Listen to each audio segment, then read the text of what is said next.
It has been a very, very rough week. These are those weeks when you kind of reevaluate life and perspective. And it has been a rough week. And I know you were at the vault with PBD and the fellas up there working in Orlando while all of it went down when Charlie Kirk was assassinated. Mm-hmm. It's heavy, man. It's a heavy week. Yeah, it was a rough, interesting, long, crazy week, 100%. Yeah, like you said, we were at the vault.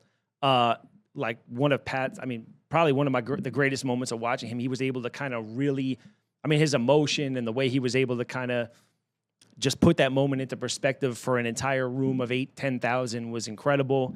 It was tough, and it doesn't seem to be getting easier. It remind me a lot of, honestly, it's the first time I felt like that since probably 9/11 being in New York. It was just an interesting week where, where we suffered an enormous tragedy, and you realize that like sports under normal circumstances are very trivial, but for the first time this week that I was able to kind of not think about it for a little bit was Saturday and Sunday when we were able to kind of sit down and just free our minds.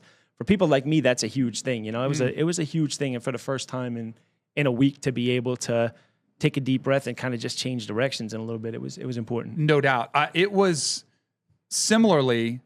And I felt this way after 9/11 because there was discussion, when would sports come back? Even during COVID, when sports were shut down, I was like, we desperately need sports to bring unity, to bring perspective, and an escape. Like, as serious as these issues are, sports do provide escape for you. So I sent out some tweets, praying for Charlie Kirk. And then, what a tragedy it was. And I was crying. Like, I was in tears when I saw some of the videos, he and his daughters.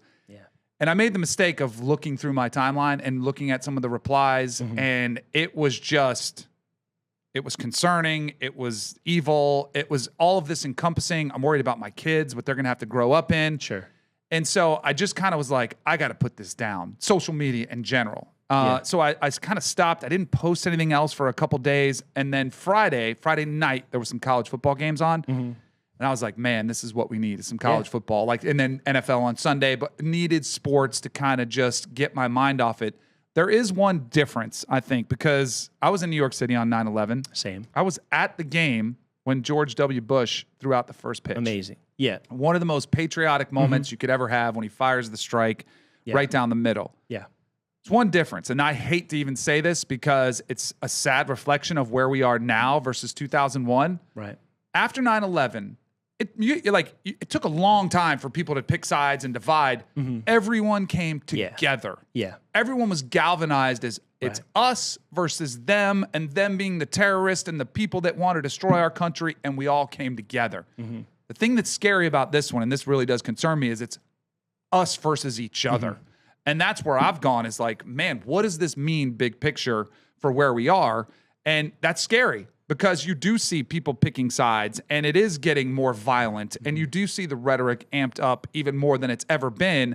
And for me, that's scary. For as a father of 3 and kids that are in high school, and they're coming home saying, Dad, did you see this video? And I'm like, you're not supposed to see those types of videos when you're 13, 16, 18 years old. Like, it's just not normal for them to grow up in this type of environment.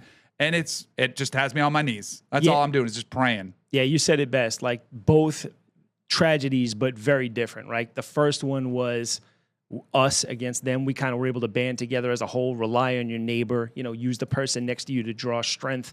And then again, we as a whole sort of really came back and felt like we were starting to surge. For me, again, because I was in New York, was when the Yankees came back and Mike Piazza hit a big home run for the Mets. It's the first time you kind of felt like, you know what? We are stronger than this. Together we can get through this.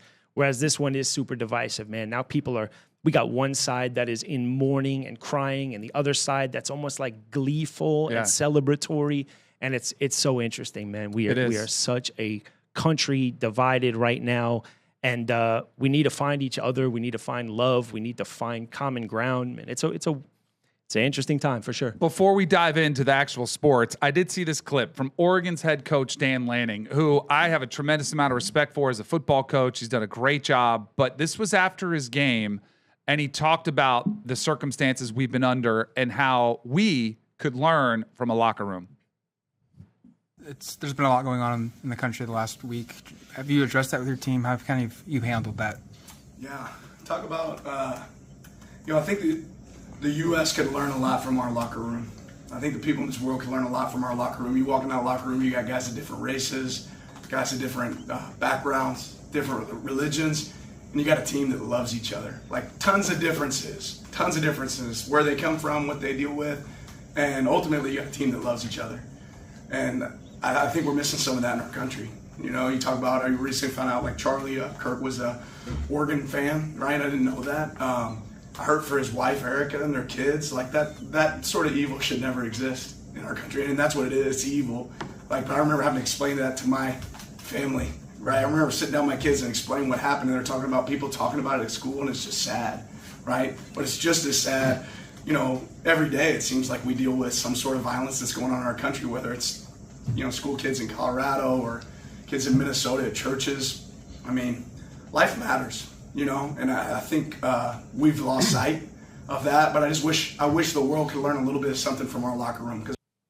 Amen. I've long held this belief, and I'm glad there was a coach that actually went out there and said it, because I've been in locker rooms that had incredibly different perspectives. You had conservatives, you had liberals, you had Christians, you had Jews, you had Muslims, you had poor backgrounds, wealthy backgrounds. You had everything under the sun in a locker room. And you know what happened? Sometimes there were heated arguments, like really heated. Guys would get fired up and yelling at each other and arguing over politics, because politics have always been divisive, right?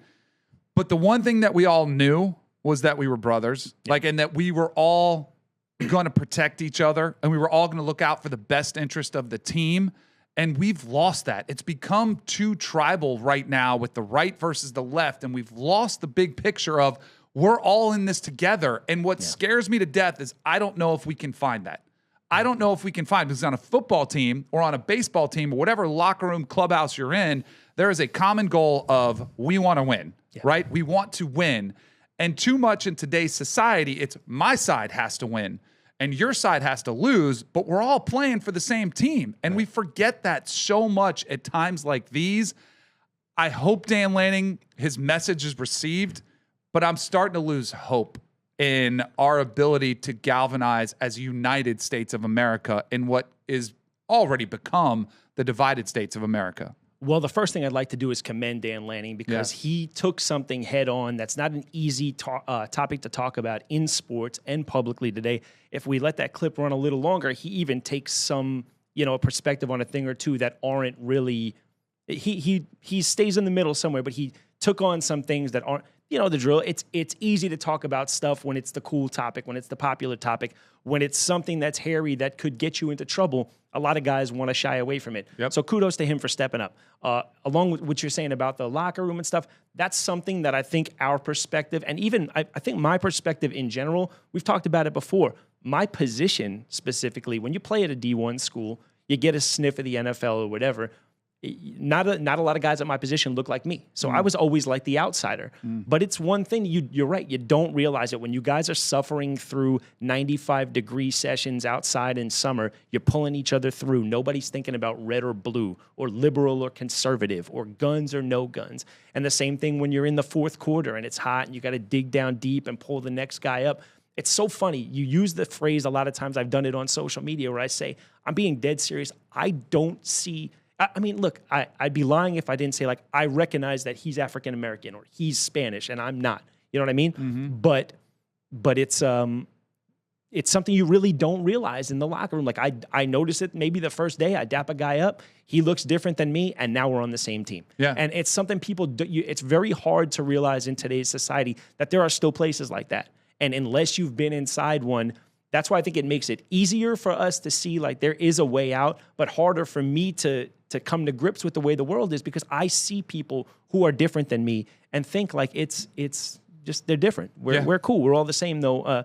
Inside we bleed the same blood. We're on the same. You said it. We're on the same team. Yeah, and Dan Lanning, as you mentioned, he also addressed things in a nuanced way, which seems impossible for a lot of people that talk about politics. Like, he talked about the issues that we face, and one of them's gun control, and one of them's mental health. And it's Right. almost like if you're on the left, you have to cry out for gun control, and if you're on the right, you're calling out for mental health, when in reality, it's both. Like they both are a significant problem. And yet nobody can address that from a right or a left because you have to pick a side. Well, and it's not just pick a side, it's have to pick every piece of your side. Like you Yes. can't be 85% in on your liberal policies and be allowed to live. And you can't be, like it can't be like I'm, pro-life and this and that, and then my gun stance is different, because you almost have to be all in on one side or all in on the other side, or else you get eaten from the inside. And you're right, man. It's tough.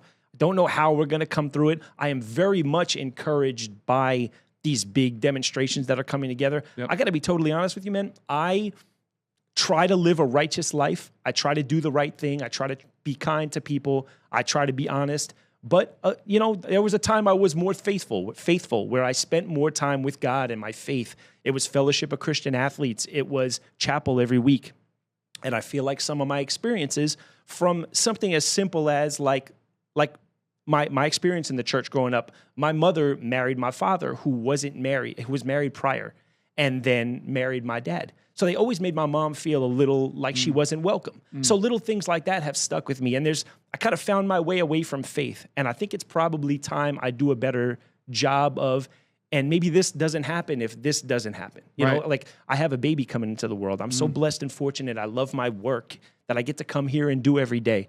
And I thought after last week, like I'm not a big crier, but I think at 2 times, losing Kobe, I remember I was training athletes on the field, and after the session was done, I went up into my office, I put my head in my hands, and I just wept. And it was like, it just hit me different. And now this one, to think about a 31-year-old man whose children are going to grow up without a father, and a wife who's going to grow up without a husband. And it made me think, like, I needed something to pull me back. So maybe this is what does it. Maybe this is what, honestly, BizDoc, if you're listening, I've been thinking about you a lot lately because you've done a fantastic job with it. And that's been my thought, man. Like, I try to live righteously, but it was more for my morals and my mom and pop, but not for the Lord. And now maybe it's time, with all this good stuff happening in my life, that I'm so fortunate, and to see that, that this is the time where a lot of people are coming out and doing it. Maybe it's a good time for a lot of us. I heard Tom say, I think it was today on the podcast, today or yesterday, and he was saying love wins, and it will. It will win out. And I think what you're talking about is a difference in religion, where, you get more into the tradition and the church as a routine as opposed to relationship. And that's what we all need, is relationship with Jesus. That's what is the changing thing. And I noticed a lot more people in church, and I noticed people singing a lot louder and with a lot more emotion. And these times like these, that's what I rely on. It's my faith. I'm on my knees praying, saying, I don't know why this happened, but God, I know you're in control. Right. And good for Dan Lanning for speaking up there. Absolutely. Go Ducks. They're pretty good, by the way, too. They might have a chance to win it all.